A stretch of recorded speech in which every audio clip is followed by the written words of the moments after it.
Hello, I am Mariam Ahmed, a student at the Department of English Language and Literature at the University of Bahrain. Welcome to our Advanced Grammar series. In this video, we will talk about defining and non-defining relative clauses. First, let me tell you what the differences between defining and non-defining relative clauses is. We use defining relative clauses to include essential information as in the following example. The first caller who can give the correct answer will win the prize. While we use non-defining relative clauses to add extra information as in, the first caller who was from the London area didn't give the correct answer. Note that we put a comma before a non-defining relative clause and a comma after it, unless it is the end of the sentence. We can also use brackets or dashes, as this example shows. The second caller, who sounded Scottish, got it right. Now, let's talk about defining relative clauses. We use defining relative clauses to include information that identifies or classifies people and things as these examples. Nick is the man who owns that enormous dog. The car that won the race looked very futuristic, didn't it? We can begin defining relative clauses with who, whom, and which. Look at these examples. I know who or whom is responsible for this mess. There are conversation rules which you have to obey. We often use that at the beginning of a relative clause instead of the object or the object of a preposition. For example, I brought the book that Jack wanted.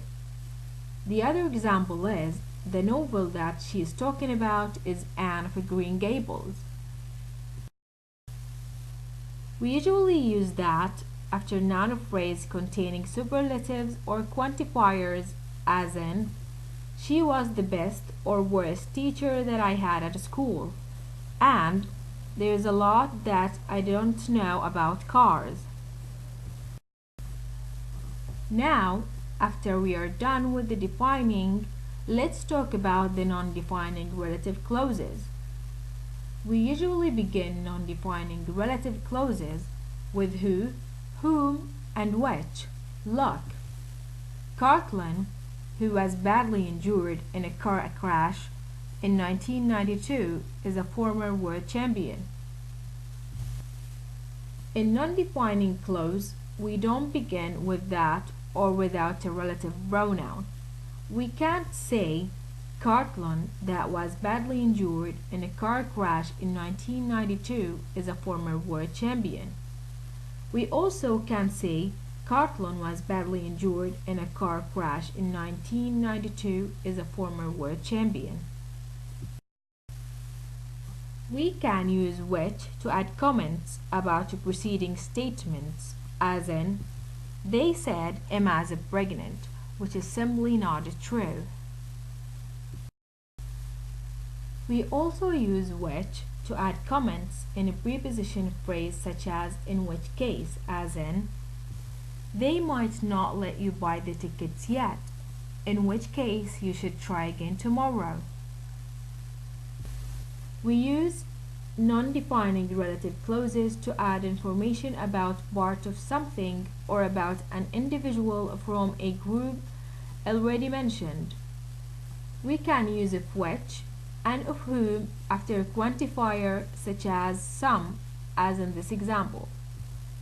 The letters, some of which I couldn't read, were illegible. We can also use of which and of whom after superlatives such as the most famous, as in this example. At the conference, there were several writers, the most famous of whom was Paul Theorix. We can also put superlatives after relative pronoun. We can say of whom the most famous instead of the most famous of whom. Now we are done. Thank you for watching.